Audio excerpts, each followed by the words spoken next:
सुप्रभात छात्रों, आइए देखते हैं पार्ट 3। विषय हिंदी, ततारा वामीरो कथा, जिसके लेखक है लीलाधर मंडलोई। अब हम देखेंगे पेज नंबर 81 से सेकंड पैराग्राफ। जब नाई का घर पहुंचती है तो वो उसके बारे में रात भर सोचती रहती है। हमने देखा उसका दिल से वो ख्याल नहीं जाता है। किसी तरह रात बीती और दोनों के हृदय व्यथित थे। इधर वामीरो का और उधर ततारा का हृदय भी व्यथित था। और एक आँच रही और दूसरा दिन जब जागे तो वो भी दिन बड़ा बोर सा था और कब शाम होती इस बात का दोनों को ही इंतज़ार था। तो दोनों ने ही वह दिन बड़ी मुश्किल से गुजारा और दोनों ही बेताब थे कि कब वो समंदर किनारे पहुँचेंगी। ठीक है। आज तक ततारा को इतना बोर दिन कभी नहीं लगा कि जो और इतना लंबा जो कि बीत ही नहीं रहा है। इतना लंबा दिन कभी होता है क्या? क्योंकि उनके मन में तो शाम के को समंदर किनारे पहुंचने की छटपटाहट लगी हुई थी और इसलिए वो दोनों बेताब थे।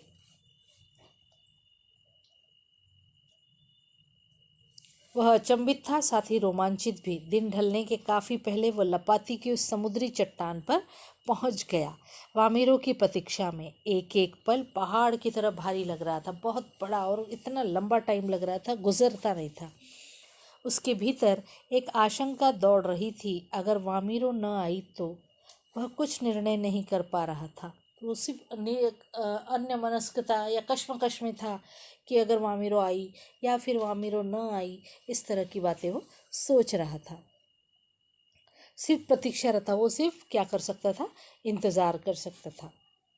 बस आस की एक किरण थी कि शायद वो आए, और जो समुद्र की देह पर डूबती हुई किरणों की तरह कभी भी डूब सकती थी, शायद न भी आए।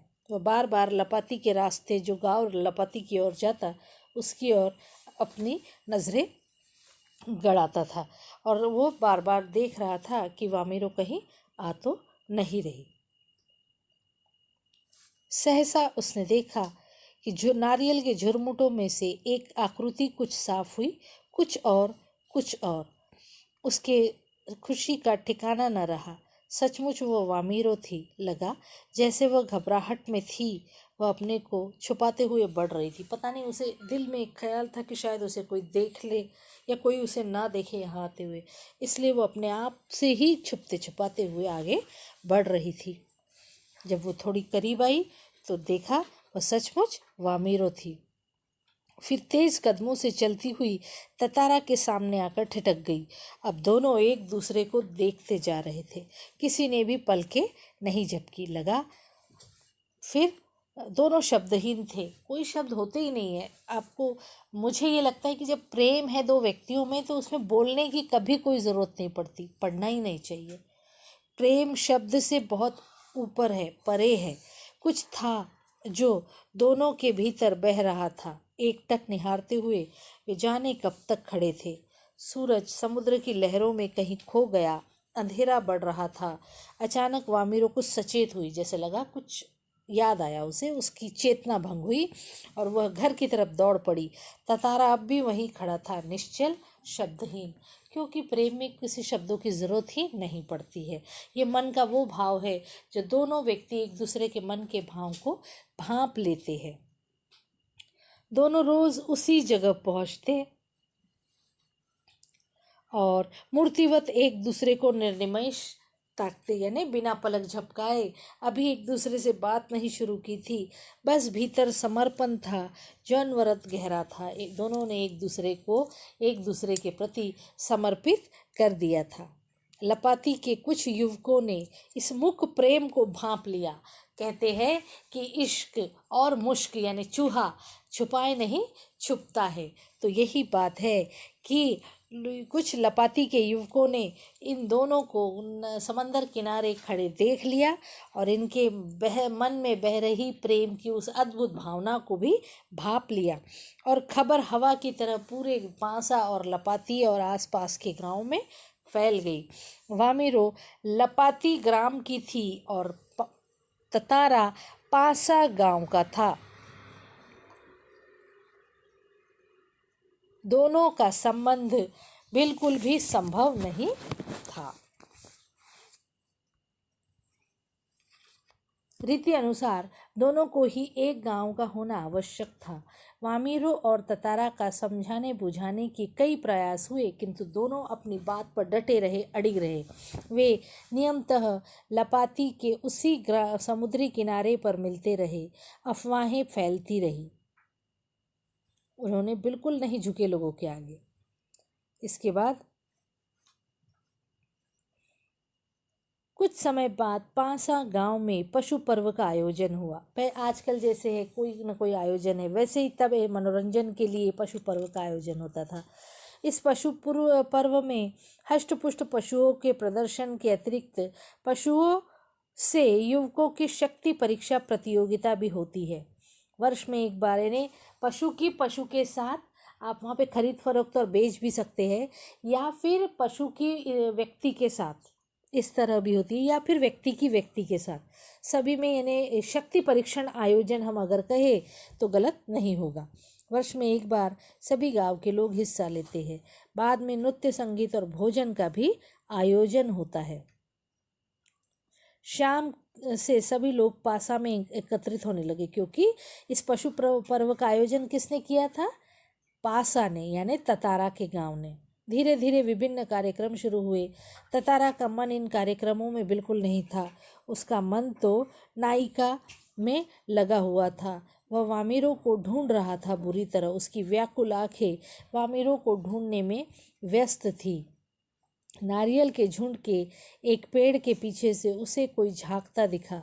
उसने थोड़ा और करीब जाकर पहचानने की चेष्टा की। वह वामीरो थी, जो भयवश सामने आने में झिझक रही थी, शायद लोगों से डर रही थी। उसकी आंखें तरल थी, उसकी आंखों में आंसू थे, होठ काँप रहे थे, जैसे वो कुछ कहना न चाहती है पर वह डर रही है। ततारा को देखते ही वह फूट फूट कर रोने लगी, बहुत जोरों से। ततारा विह्वल हुआ। विह्वल यानी उसका आंसू देखकर वह बहुत अधिक दुखी हो गया। उससे कुछ बोलते ही नहीं बन रहा था। रोने की आवाज़ लगातार ऊंची होती जा रही थी।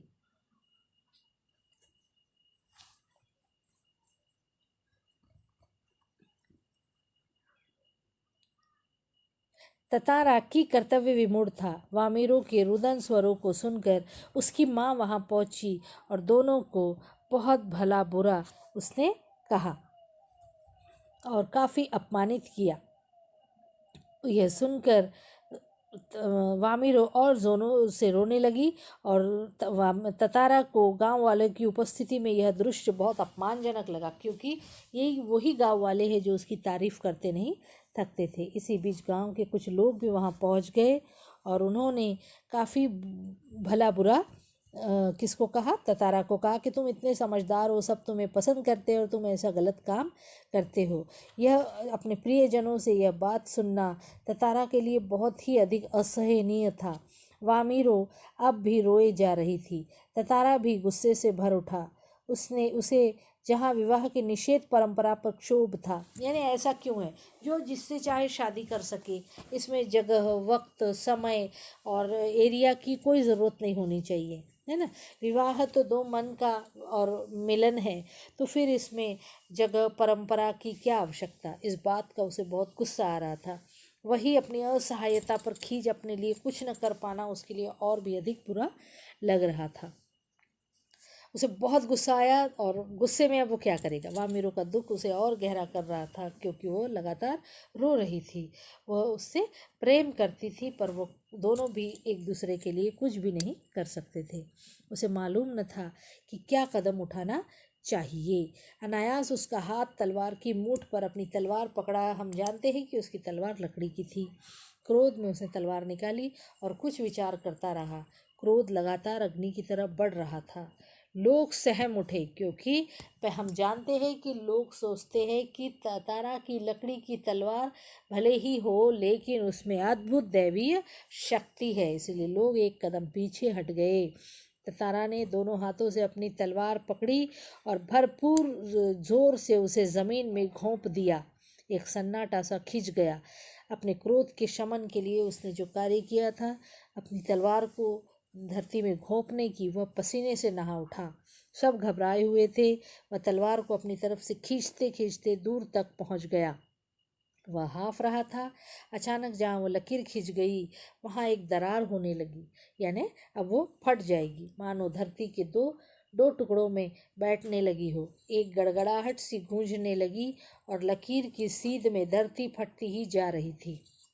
द्वीप के अंतिम सिरे तक ततारा धरती को मानो क्रोध में काटता जा रहा था। सभी भयाकुल हो उठे। लोगों ने ऐसे दृश्य की कल्पना न की थी। वे सिहर उठे। उधर वामीरो फटती हुई धरती के किनारे चीखती हुई दौड़ रही थी, क्योंकि दोनों के टुकड़े और दोनों अलग टुकड़ों पर खड़े थे। द्वीप के अंतिम सिरे तक ततारा धरती को मानो क्रोध में काटता जा रहा था और वामीरो एक तरफ थी। ततारा ततारा ततारा, उसकी करुण चीख मानो गड़गड़ाहट में डूब गई। ततारा दुर्भाग्यवश दूसरे टुकड़े में था। द्वीप के अंतिम सिरे तक धरती को चाकता वह जैसे ही अंतिम छोर पर पहुंचा, द्वीप दो टुकड़ों में विभक्त हो चुका था। एक तरफ ततारा था, दूसरी तरफ वामीरो। ततारा का जैसे ही होश आया, उसने देखा उसकी तरफ का समुंदर धंसने लगा, यानी कहाँ समुंदर में वो टुकड़ा ज़मीन का धंसने लगा। वह छटपटाने लगा। उसने छलांग लगाकर दूसरा सिरा थामना चाहा, किंतु पकड़ ढीली पड़ गई। ऊपर की ओर जैसे धंस रहा था ज़मीन पे, तो वो ऊपर की ओर आने लगा। वह नीचे की तरफ फिसलने लगा। वह लगातार समुद्र की सतह की तरफ फिसल रहा था। उसके मुंह से सिर्फ एक ही चीख डूब रही थी, क्या? वामीरो वामीरो वामीरो वामीरो। उधर वामीरो भी ततारा ततारा तातारा पुकार रही थी। ततारा लहूलुहान हो चुका था, अचेत हो चुका था और कुछ देर बाद उसे कोई होश नहीं रहा। वह कटे हुए द्वीप के अंतिम भूखंड पर पड़ा हुआ था, जो दूसरे हिस्से में संयोगवश जुड़ा था। बहता हुआ ततारा कहाँ पहुंचा, बाद में उसका क्या हुआ, कोई नहीं जानता। इधर वामीरो पागल हो उठी। वह हर समय ततारा को खोजती हुई उसी जगह पहुंचती जहाँ घंटों बैठी रहती। उसने खाना पीना छोड़ दिया। परिवार से वह एक तरह विलग हो गई। लोगों ने उसे ढूंढने की बहुत कोशिश की, किंतु कोई सुराग न मिल सका। आज न ततारा है न वमीरो है, किंतु उनकी अप्रेम कथा घर घर में सुनाई जाती है। निकोबारियों का मत है कि ततारा की तलवार से कार निकोबार के जो दो टुकड़े हुए, उसमें दूसरा लिटिल अंडमान है, जो कार निकोबार से आज 96 किलोमीटर दूर स्थित है। निकोबारी इस घटना के बाद दूसरे गांवों में भी आपसी वैवाहिक संबंध करने लगे हैं। ततारा वामीरो को त्यागमयी मृत्यु शायद इसी सुखद परिवर्तन के लिए हुई है। तो इसी के साथ आपका यह पाठ संपन्न होता है। धन्यवाद।